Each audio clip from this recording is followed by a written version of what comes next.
Muchas gracias, Presidenta. Buenos días. Yaret Arciniega, de Revista Fortuna. Presidenta, usted nos ha comentado en esta conferencia sobre la gestión ante el gobierno de Estados Unidos por parte del expresidente Ernesto Zedillo en el momento de la crisis devaluatoria. Jesús González Schmal dijo a Revista Fortuna en una entrevista que también se pactó la desaparición de los trenes de pasajeros. ¿Conoce usted sobre este episodio, Presidenta? No leí el reportaje, pero es probable. En el sentido de la privatización de los trenes. La privatización de las empresas públicas en el periodo principalmente de Salinas de Gortari y de Zedillo se dio a partir de acuerdos con los organismos financieros internacionales. Y esos apoyos de los organismos financieros internacionales pues pasaron también por el gobierno de los Estados Unidos. Así ocurría. El Fondo Monetario Internacional, el Banco Mundial, con una visión de un modelo económico neoliberal, donde el Estado no debía de administrar ninguna empresa pública. Y las privatizaciones pues fueron en esa perspectiva. Y recordemos que Zedillo privatiza los ferrocarriles y es probable que ahí mismo se haya pues pactado también la desaparición del ferrocarril de pasajeros. Pero voy a leer la entrevista. Muchas gracias. Sin embargo, Presidenta, de acuerdo con los datos abiertos, con la Plataforma Nacional de Datos Abiertos, pues respecto a los trenes en México, el número de pasajeros creció 85.8% en los últimos 6 años, de 29.6 millones a 55 millones, Presidenta. En el caso de ¿qué año a qué año? En los trenes, el número de pasajeros en los trenes creció.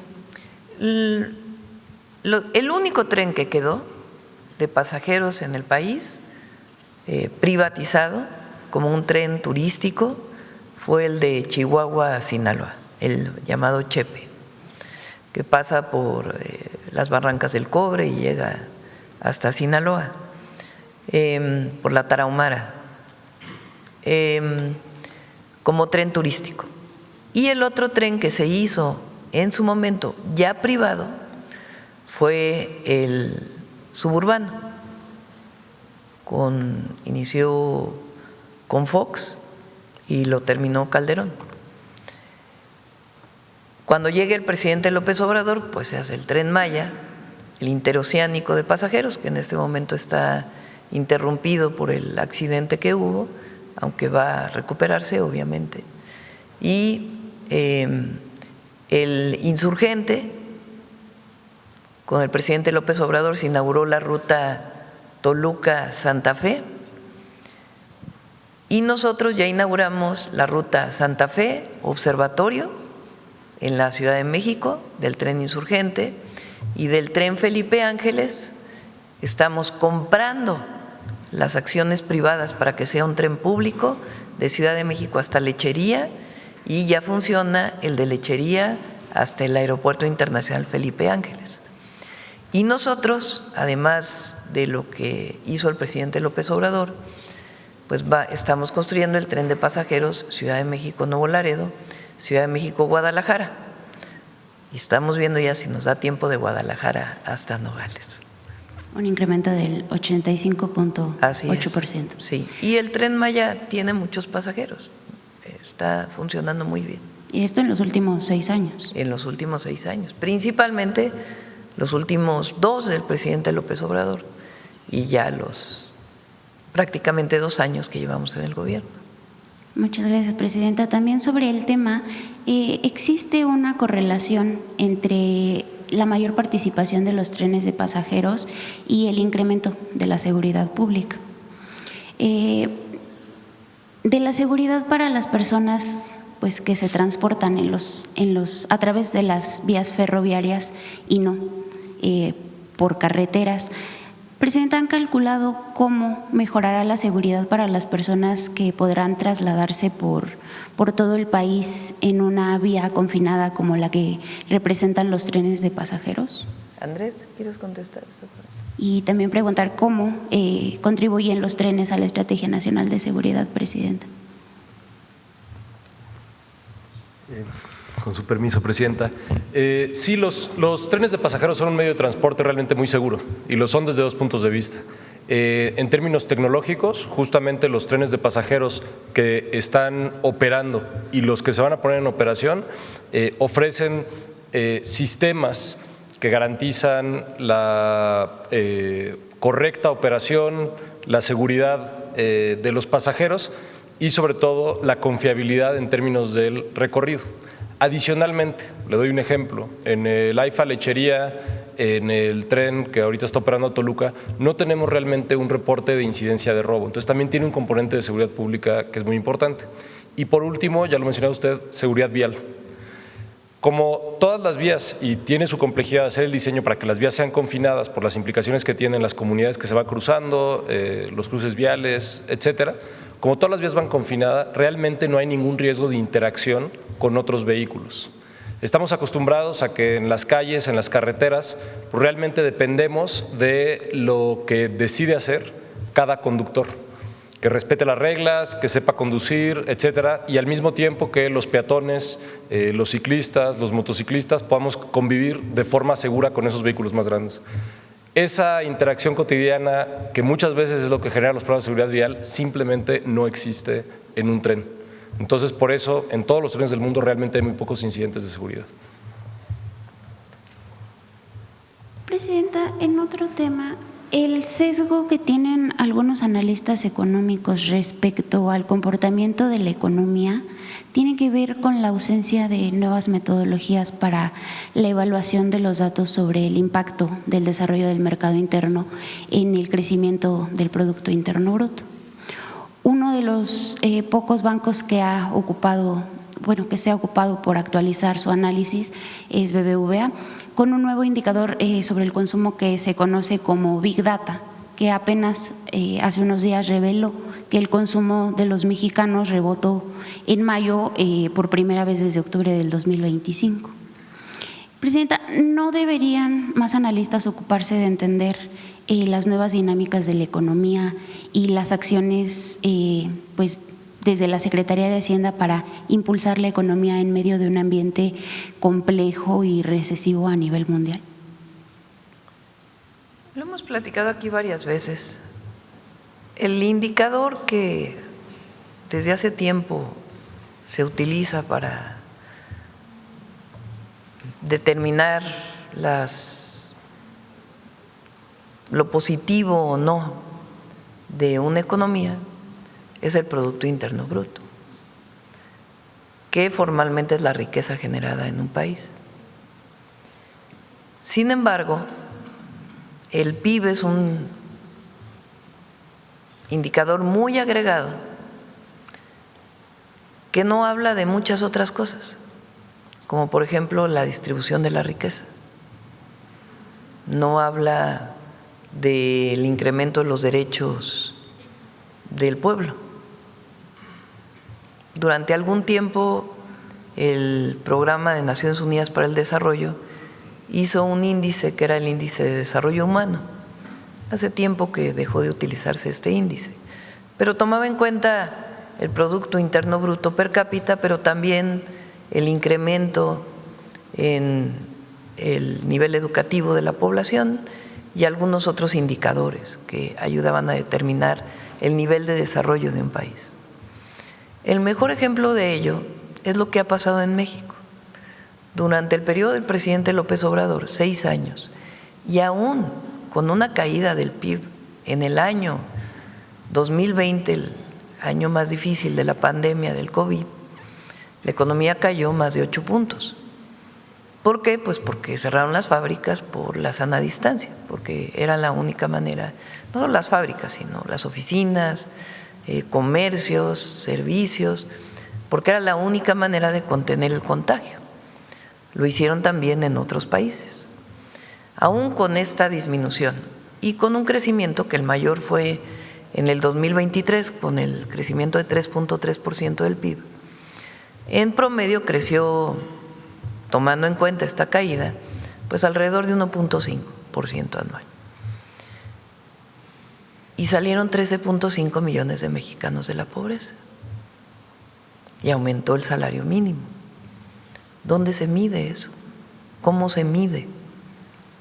Dirías, a lo mejor un país que tiene 4% de crecimiento del PIB está mejor que México, pero nadie salió de la pobreza, porque toda la riqueza que se generó se concentró en unos cuantos. Por eso hay muchísimos ejercicios de cómo analizar el desarrollo de un país y pensando en el desarrollo sustentable o sostenible, que tiene que ver con el medio ambiente, con la justicia social y con el desarrollo económico, con el crecimiento económico.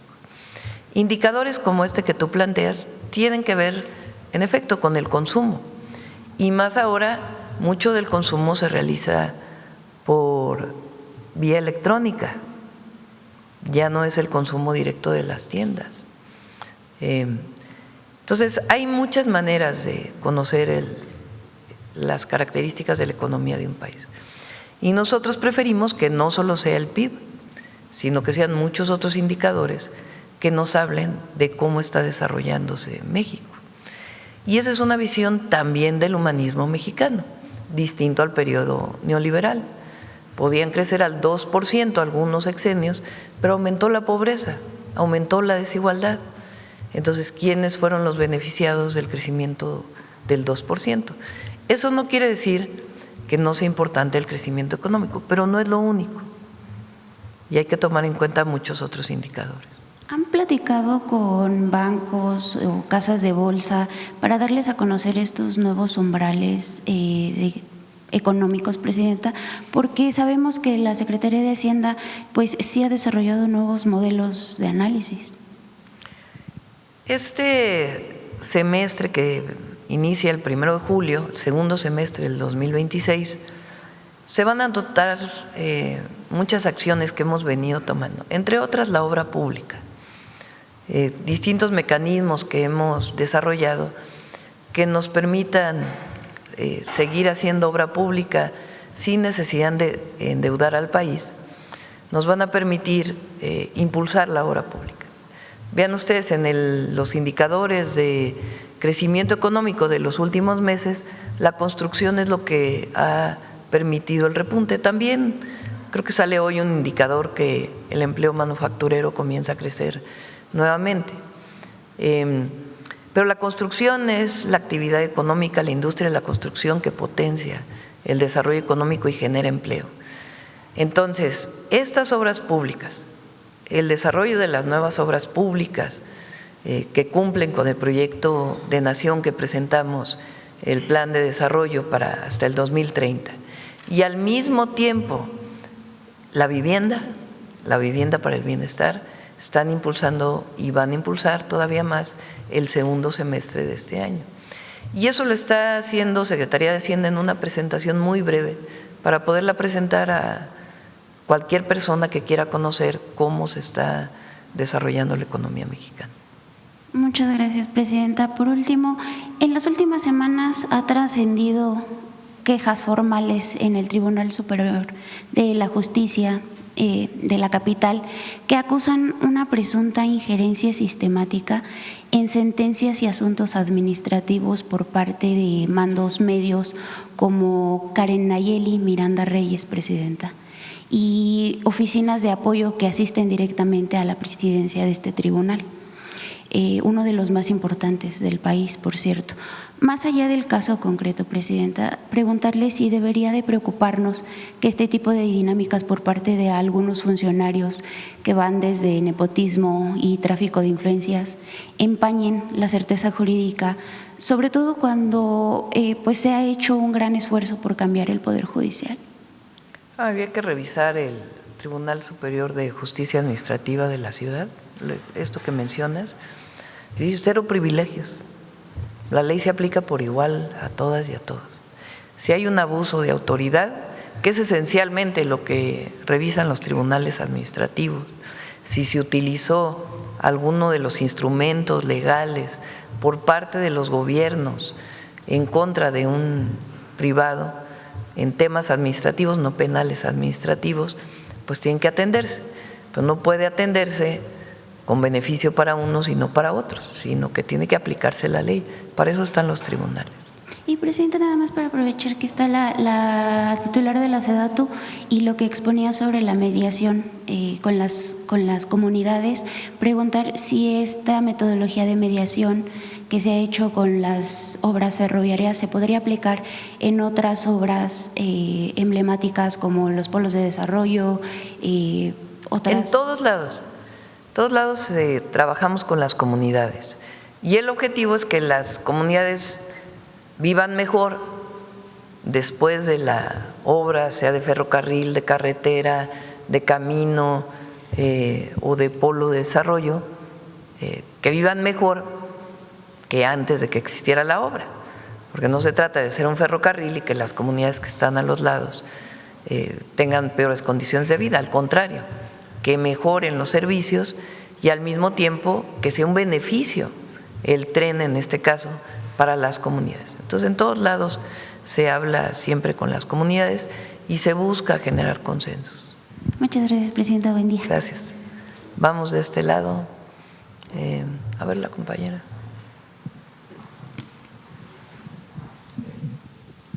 Buenos días, Presidenta. Adriana Santos del Soberano. Primero, sobre el tema, preguntar con estos avances que se tienen ya en las obras ferroviarias, si nos pudieran detallar cuál es el presupuesto que se ha ejercido a la fecha, cuánto tienen de estimado de beneficio de la población que vive en estos municipios donde se van a realizar las obras justamente para mejorar la movilidad.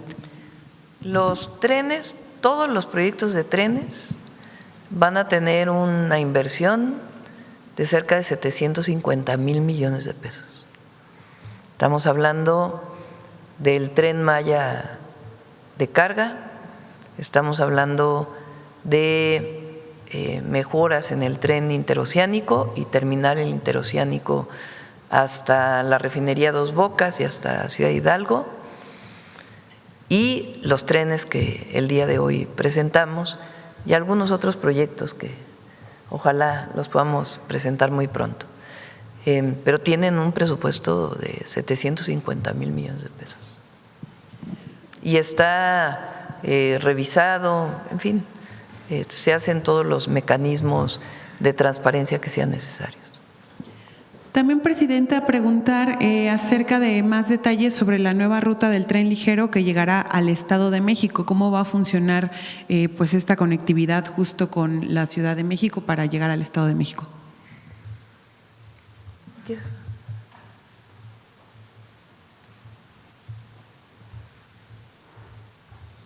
Gracias, Presidenta.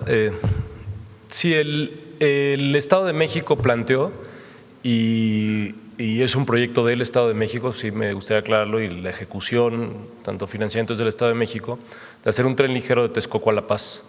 Para eso están considerando y están haciendo esos trabajos usar el derecho de vía existente de una de las vías de carga que da un servicio local de industria muy pequeñito y que de hecho está interrumpido parte del trayecto de la vía.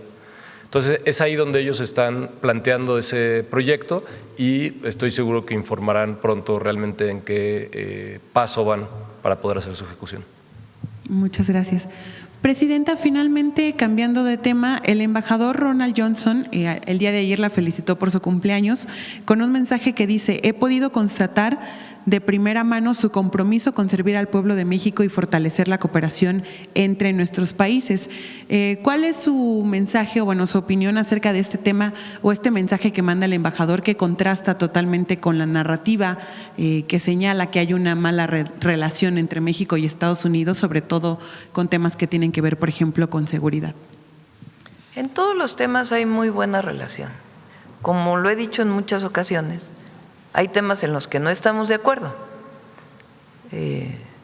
Uno de ellos, y que nos preocupa y nos ocupa, es, por ejemplo, la muerte de mexicanos en los centros de detención de ICE. Y lo hemos estado hablando con el embajador y enviando las notas diplomáticas que se requieran, y nuestros cónsules en Estados Unidos hacen pues las revisiones que deban de hacer para garantizar la protección de los derechos humanos de las y los mexicanos en Estados Unidos. Y lo planteamos permanentemente en las pláticas. Es un tema, por ejemplo, en el que insistimos mucho. Obviamente los aranceles, pues no estamos de acuerdo nosotros, pero eso no quiere decir que se interrumpan las pláticas, que no dialoguemos y que no busquemos siempre el mejor acuerdo para ambos, para México y para Estados Unidos. Y esta publicación del embajador pues muestra ello. El sábado, lo puedo anunciar, viene la secretaria Rawlings, la secretaria de Agricultura de Estados Unidos, a inaugurar la planta de moscas estériles para atender la plaga del gusano barrenador. Vamos a estar juntos en Chiapas, junto con el embajador. Esta es una prueba, por ejemplo, de la gran colaboración que hay. Para la realización de esta planta hubo recursos de México, hubo recursos de Estados Unidos y hay un diálogo permanente entre la Secretaría de Agricultura de México y la Secretaría de Agricultura de Estados Unidos para poder atender este tema. Hay diálogo permanente sobre temas comerciales con la Secretaría de Economía y otros equipos y también sobre temas de seguridad en los que hay una colaboración permanente y nuestra visión permanente de respeto a nuestra soberanía. Entonces, México el gobierno de México hace todo lo que está en sus manos para buscar una buena relación siempre con el gobierno de los Estados Unidos. Y esa buena relación tiene que ver también con la defensa de nuestros principios. Nosotros no queremos conflicto ninguno con ningún país del mundo, y menos con nuestros socios comerciales, con nuestro país vecino. Pero también tenemos que defender siempre los principios que marca nuestra Constitución y que nos mandata el pueblo de México. Muchas gracias, Presidenta. Buen día a todos. Gracias. Vamos de este lado. A ver. Muchas gracias, Presidenta. Mariana Madrid del Mexicano, Diario Regional de Baja California. Retomando un poquito el tema de Venezuela, ¿sabe cuántos elementos son los que van a estar viajando al rato? También anoche en su publicación en X dijo que se va a enviar ayuda humanitaria. ¿En qué va a consistir? Si ya tienen un estimado de cuántas toneladas serán. Saber si usted… ¿A Venezuela? Sí, para Venezuela. En este momento nada más es apoyo así nos lo pidieron. Habló ayer Roberto con la presidenta de Venezuela por mensaje, más que por teléfono, tuvieron una comunicación por mensaje y con otras autoridades del gobierno de Venezuela, y lo que nos pidieron en este momento es rescatistas y apoyo de personal de salud. Entonces, una primera brigada de la Secretaría de la Defensa Nacional sale el día de hoy. Una vez que lleguen allá y hagan una valoración con las autoridades de Venezuela, ya veremos qué ayuda adicional requieran y por supuesto lo vamos a estar informando. ¿Se estarán enviando binomios caninos? También, sí.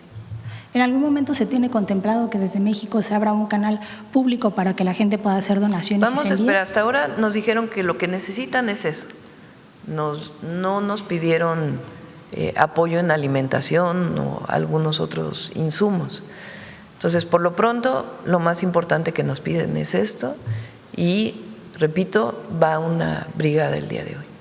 ¿Se tiene conocimiento de si hay mexicanos afectados? Por el momento no tenemos ningún… en comunicación con la Embajada de México en Venezuela, no se ha reportado ningún mexicano herido o lamentablemente fallecido, pero estamos en revisión permanente. ¿Usted contempla en algún momento ponerse en contacto directo con la presidenta del CIR? Sí, por supuesto que sí.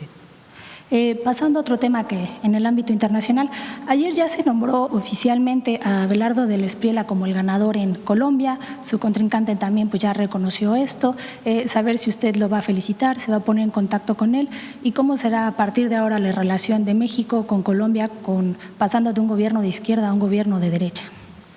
Bueno, obviamente vamos a felicitar al presidente electo de Colombia y buscamos siempre una buena relación con Colombia, más allá de estar de acuerdo o no en ciertos temas, pues buscamos siempre una buena relación con todos los gobiernos de todos los países del mundo. Presidenta, ¿tiene una reflexión sobre el avance que están teniendo pues, los gobiernos de derecha en América Latina?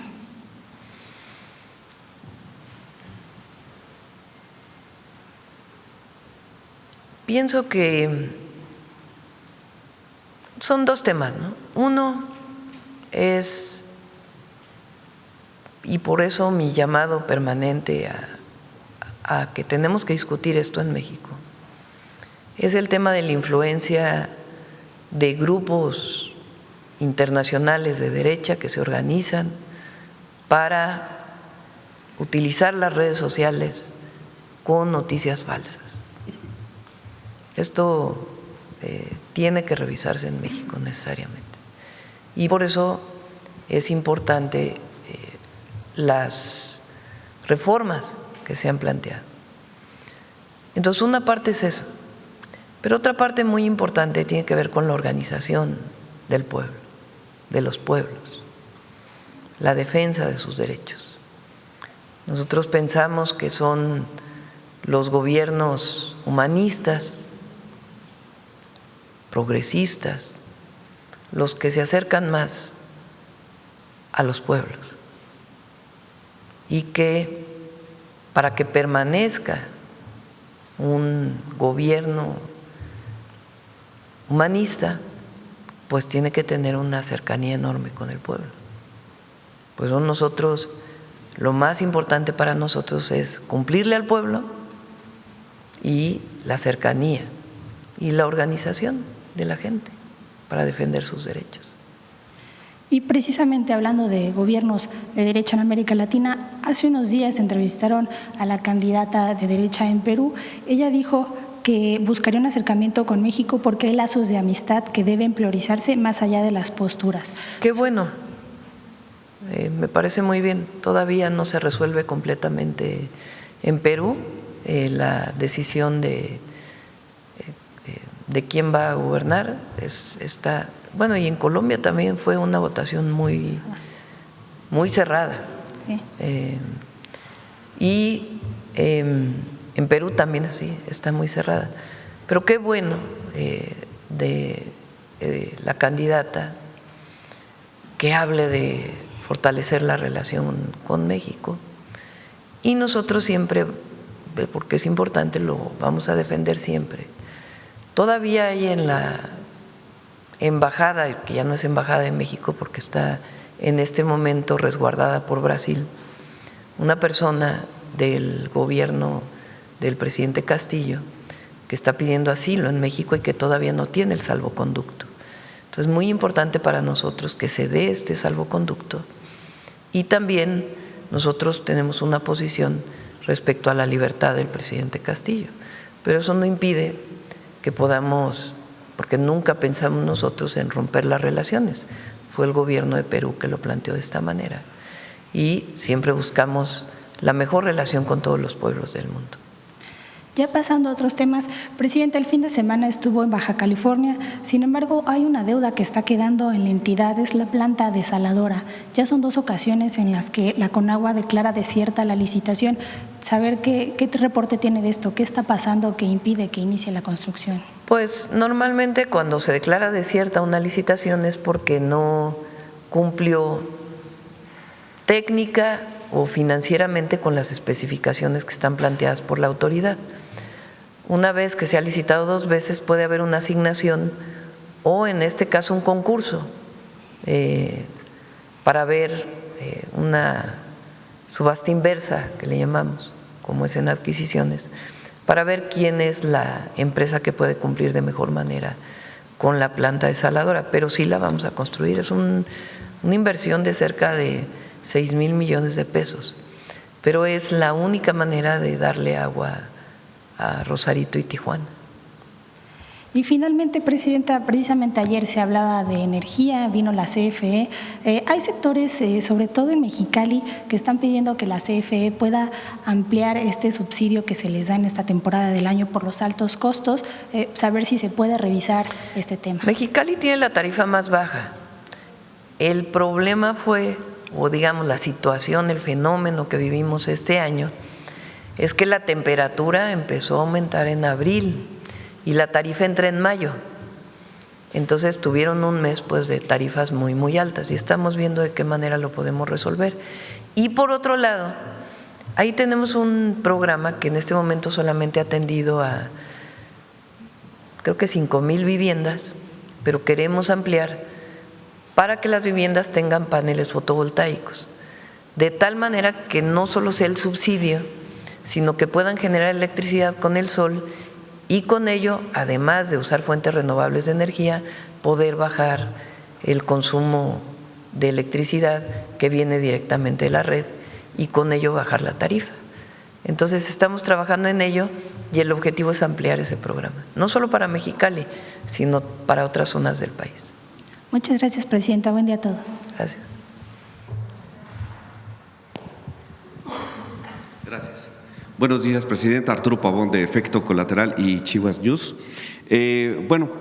Preguntarle en cuanto a la infraestructura de los trenes, el balizamiento, si es que así se le dice, toda la señalización en los cruces con los caminos y carreteras que están al nivel. Sabemos que hace muchos años, cuando era del Estado, se empezaron a olvidar este tipo de infraestructura. Cuando se hace la privatización, se olvida por completo y se aumentan los accidentes ferroviarios por el cruce con vehículos particulares o trailers, camiones. ¿Cómo va a ser este tipo de señalización automática o manual? Bueno, en el caso de los trenes que estamos construyendo no va a haber un solo cruce con calles a nivel. Por eso son tantos pasos, tantos puentes.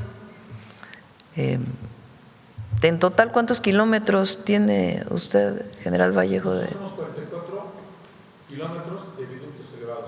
Imagínate, 44 kilómetros de viaductos elevados en Ciudad de México, Querétaro y Ciudad de México, Pachuca.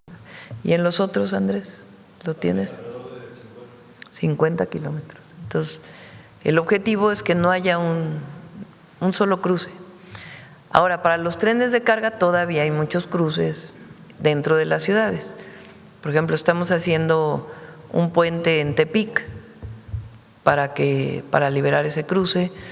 En Nogales todavía tenemos pendiente el libramiento para que no cruce por la ciudad de Nogales el tren de carga. Y hay otros. Esos lo estamos viendo también con los concesionarios. Gracias.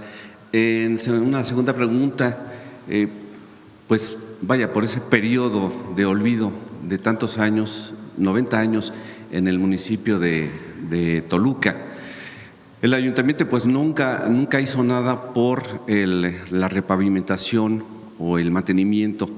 Usted hace un año dio la instrucción al secretario de Infraestructura que apoyara al municipio y en general al Estado para que se hiciera todo un plan integral para poder recuperar las vialidades y que estuvieran a la altura de cómo debe ser un estado, una capital de un estado tan importante. No sé si podría platicarnos un poco de cómo ha sido eso, porque sabemos que ya la gente pues está muy contenta porque las vialidades ya están mucho mejor. Son buenas prácticas que iniciaron con el gobierno de Puebla, que compraron sus propios trenes de repavimentación, disminuyendo hasta un 30% los gastos de lo que le costaría con una empresa privada. Si nos podría informar un poquito el ingeniero. Gracias. Con su permiso, presidente. Sí, en aquella ocasión me reuní con el presidente municipal, se le plantearon, se le explicaron los procesos que seguimos en los trabajos de gestión de pavimentos, en qué consiste la gestión, tanto en el diagnóstico. Ellos ya traían un buen diagnóstico y se les compartieron las especificaciones de los trenes de repavimentación y hasta donde tengo entendido, ellos también están haciendo trabajos por administración. Incluso los materiales son específicos para cada tipo de rodamiento, me parece. Sí, todo eso se los compartimos. Tenemos diferentes tipos de tratamiento, ya sea la repavimentación tradicional, donde fresamos y levantamos todo el asfalto que está dañado, o microcarpetas, o lo que llamamos mapeos y después superficies de desgaste para uniformizar toda la vialidad y con eso optimizar y alargar la vida útil de los pavimentos. Por cierto, ya estamos por fallar los 60 equipos de bacheo que también vamos a estar llevando por todo el país y los 10 trenes de repavimentación adicionales. Ayer había algún comentario de alguna discusión que se dio en el Congreso sobre el bacheo. Ya vamos muy avanzados en repavimentación de lo que llamamos conservación periódica, es decir, la repavimentación. Llevamos más del 20%, hay cerca de 7,000 trabajadores ya en estos frentes, hay más de 350 frentes de trabajo en la repavimentación. Ya le dimos la vuelta una vez a toda la red vial, la red federal libre de peaje, 43,000 kilómetros, ya se atendieron y vamos por la segunda vuelta a nivel de bacheo, pero en repavimentación, pues 350 frentes están ahorita trabajando. Son más de 10,000 personas que están trabajando y más de 1,000 máquinas por todo el país.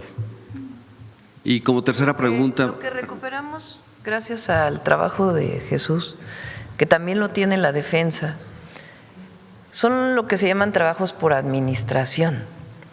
También en todo el periodo neoliberal, lo que ocurrió fue el contratismo al extremo, en todas las áreas de los gobiernos, estatales, municipales y federal. Es decir, que ya nada lo hacían los propios trabajadores de las instituciones, sino que todo se licita, todo se contrata y lo hacen empresas.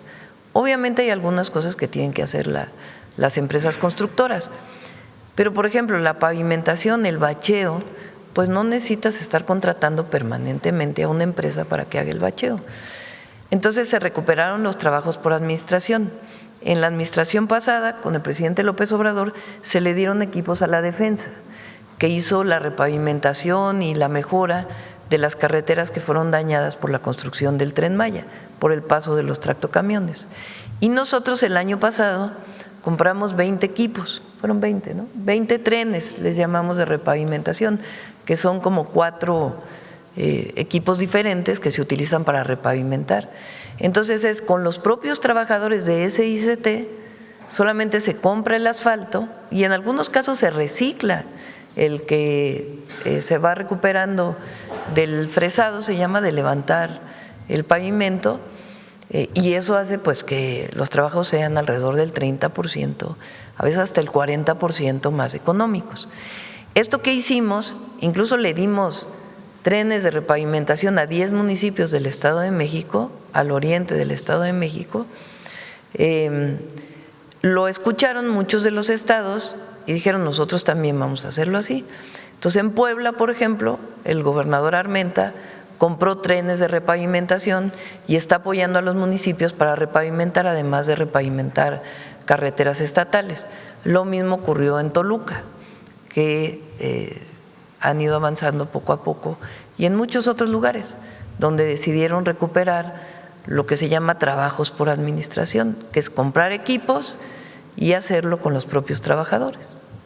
Y ese equipo ha sido muy importante en los problemas de lluvias en octubre pasado, donde inmediatamente se utilizó la maquinaria allá en Puebla, sí, para bueno, liberar. Igual ya se hizo en esta ocasión en un pueblo que también fue dañado. Inmediatamente llegaron las mismas máquinas. Aunque ahí también hay que decir que hubo maquinaria de muchas empresas privadas, porque fue tal el daño en los 5 estados que prácticamente todo lo que estaba disponible en ese momento en los estados fue utilizado y muchas empresas colaboraron para poder pues levantar la tierra o restaurar los caminos para poder comunicar a las poblaciones que habían quedado aisladas. Pero mucho equipo de defensa fue utilizado para poder abrir caminos. Es decir, siempre es importante tener equipos propios que ayuden tanto en momentos de emergencia como en los trabajos rutinarios que se tienen que hacer para mejorar las vialidades. Y también Conagua está comprando equipos. Conagua está comprando equipos para desasolvar ríos, cuerpos de agua, que no tengas que estar permanentemente contratando, sino realizar actividades permanentes. La Secretaría de Marina también tiene sus equipos que ayudan a desasolvar y a dragar en muchos lugares. Entonces el llamado ya es general para todos los estados. Pues que es importante que se tengan los propios equipos para poder atender pues con un presupuesto más económico y además pues el mantenimiento rutinario de los servicios públicos que son indispensables. Muchas gracias. Bueno, tomamos dos más si les parece. A ver, el compañero. Gracias, presidente. Enrique Muñiz, de Capital 21. Sobre el tema, preguntarle principalmente, pues ya prácticamente 2 meses de la inauguración del tren AIFA, Buenavista-AIFA, si tienen algún reporte de cómo ya ha venido operando, cómo ha funcionado, cuántos usuarios han llegado hasta el momento, cómo ha visto esta operación de esta nueva ruta. Sí, súper bien. Adelante,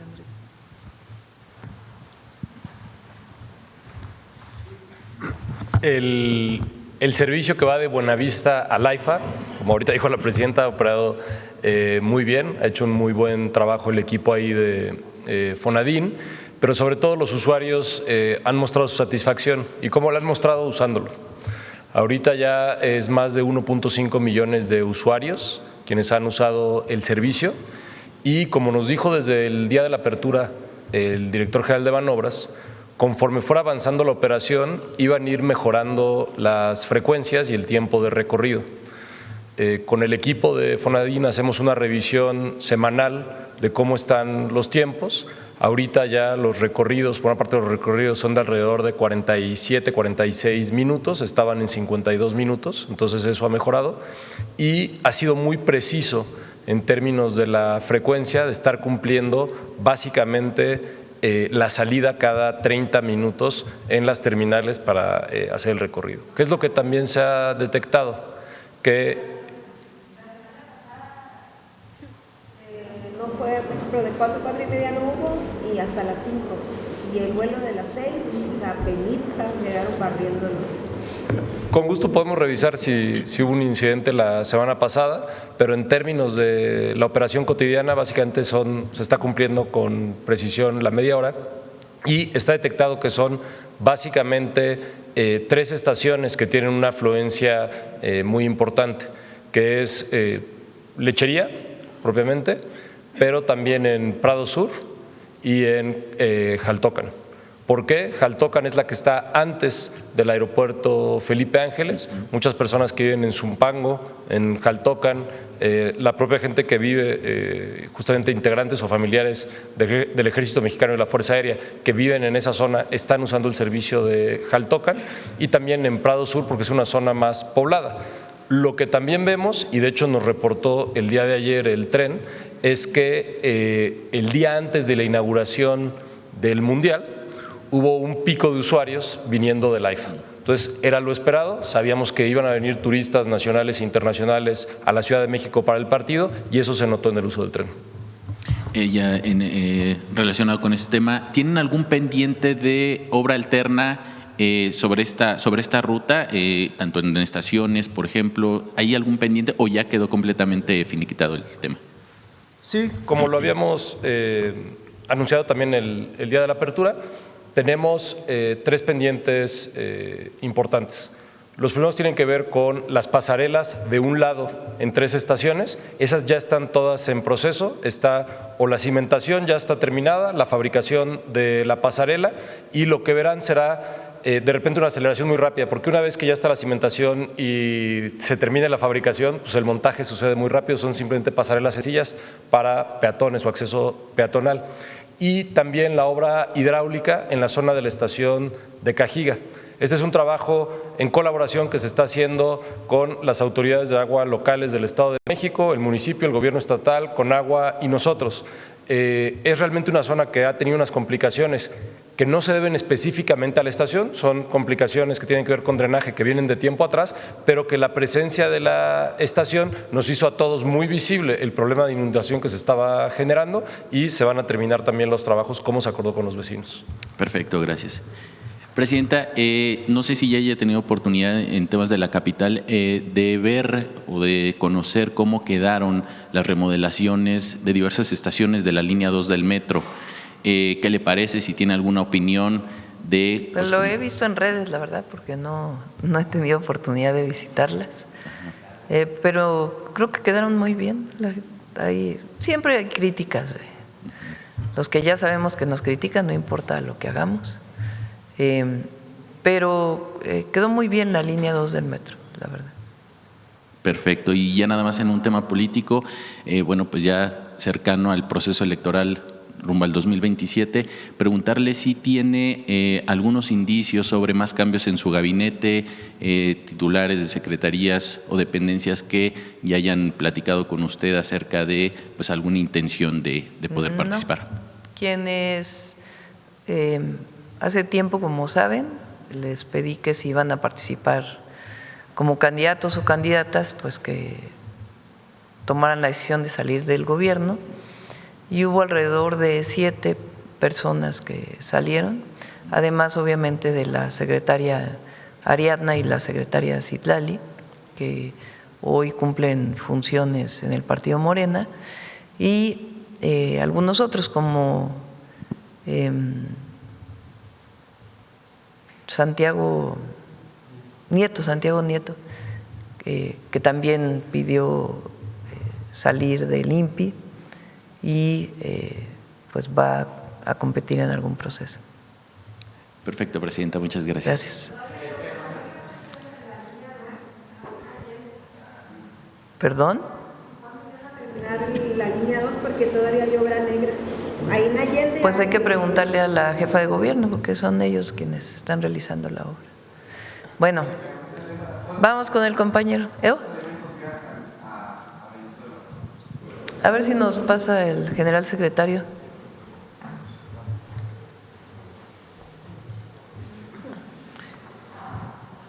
$250 militares, 5 canes, 4 aeronaves, un dron, herramienta para búsqueda y rescate, así como equipo y material de curación.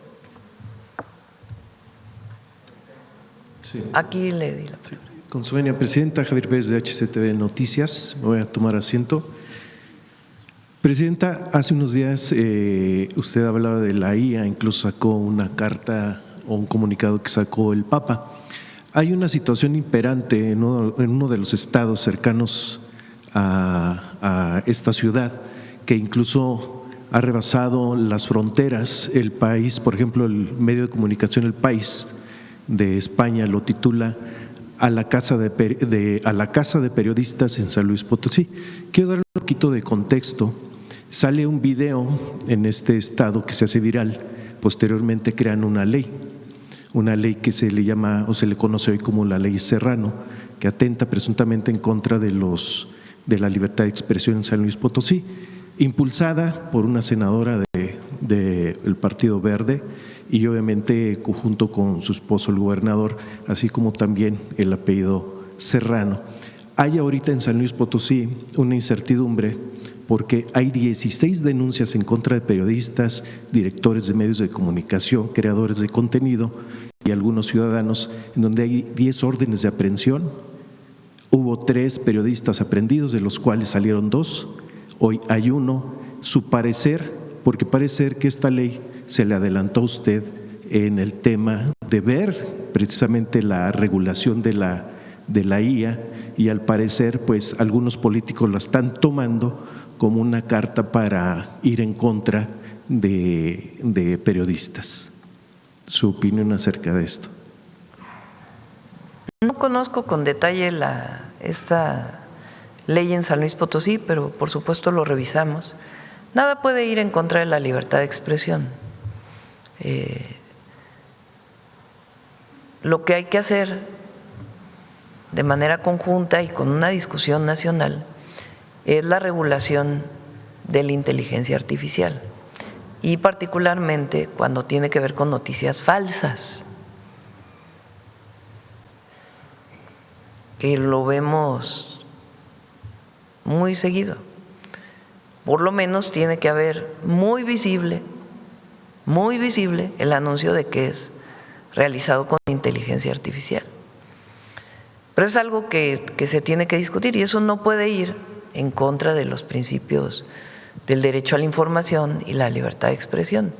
Entonces vamos a revisar el caso de San Luis Potosí y lo comentamos. De hecho, antier hubo periodistas, activistas e incluso taxistas, parte de la ciudad de San Luis Potosí, que irrumpieron en el Congreso de San Luis, se tuvo que parar la sesión y ONGs a nivel internacional están viendo esto como un atentado, vuelvo a reiterar, en contra de la libertad de expresión como artículo 19.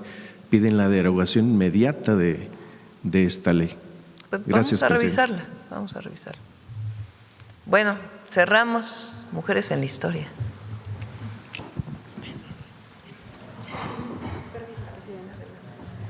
Muy buenos días a todas y a todos. La justicia y la libertad no son dones de los tiranos, escribió Juana Belén Gutiérrez como protesta por las elecciones del 26 de junio de 1910, donde nuevamente se impuso el régimen porfirista. Pero como hemos dicho anteriormente, el 20 de noviembre de 1910 no marca el inicio por la lucha democrática en nuestro país, sino que antecede a esta fecha, como podremos ver el día de hoy en la cápsula dedicada a las mujeres que participaron en diversos clubes antirreeleccionistas de cara a este 26 de junio de 1910. Cabe mencionar y destacar el nombre de estos clubes: Hijas de Cuauhtémoc, Hijas de la Náhuac, Club Antirreeleccionista Josefa Ortiz y Club Antirreeleccionista Antonia Nava. Es decir, nuestras mujeres revolucionarias reivindicaban la grandeza de nuestros pueblos originarios y reivindicaban también la memoria de las mujeres insurgentas de la primera transformación. Conozcamos Hijas de la Náhuac. A principios del siglo XX, el prolongado régimen de Porfirio Díaz generó un creciente descontento social. En ese contexto surgieron numerosos clubes liberales, siendo pionero el Club Liberal Ponciano Arriaga, fundado en 1900 en San Luis Potosí. Periodistas, escritoras y profesoras encontraron en estos clubes una vía para participar en la agitada vida política nacional. Dolores Jiménez y Muro, Juana Belén Gutiérrez, Elisa Acuña Rossetti, Sara Estela Ramírez y María Andrea Villarreal fueron algunas de las integrantes más destacadas. Años más tarde, el 22 de mayo de 1909, la fundación del Centro Antirreeleccionista de México impulsó la creación de otros clubes antirreeleccionistas en todo el territorio. El crecimiento fue notable. A tan solo una semana de las elecciones del 26 de junio de 1910, ya existían 106 clubes en 22 estados del país y 20 más en la capital. Entre ellos, el Club Femenil Antirreeleccionista Hijas de Cuauhtémoc, fundado por la periodista Dolores Jiménez y Muro, junto con Elodia Arce Arciniega y Julia Nava Ruiz Sánchez y Herminia Garza. La participación de las mujeres como propagandistas dentro del movimiento revolucionario se articuló en gran medida a través de estos clubes. Sus actividades incluían organizar campañas de concientización, redactar y distribuir propaganda, impartir conferencias y participar en manifestaciones contra la dictadura porfirista. En junio de 1910, las Hijas de Cuauhtémoc publicaron su protesta, un documento en el que anunciaban su apoyo a la lucha democrática encabezada por Madero, pero también su rechazo contra las detenciones por el supuesto delito de ser enemigos de la dictadura y del continuismo, pues el pueblo mexicano tiene el derecho de elegir la forma de gobierno y al gobernante que más le plazca. Dolores Jiménez y Muro logró articular el apoyo de agrupaciones obreras y campesinas, que el 11 de septiembre de 1910 se manifestaron en la Glorieta de Colón para protestar en contra de la séptima reelección de Porfirio Díaz. Aquella movilización es considerada una de las primeras manifestaciones femeninas en favor de la democracia en México. El Club Femenil Antirreeleccionista Hijas de Cuauhtémoc fue un semillero político que dejó un legado significativo en la historia de las luchas de las mujeres en México. Es cuanto, Presidenta. Gracias. Muchas gracias.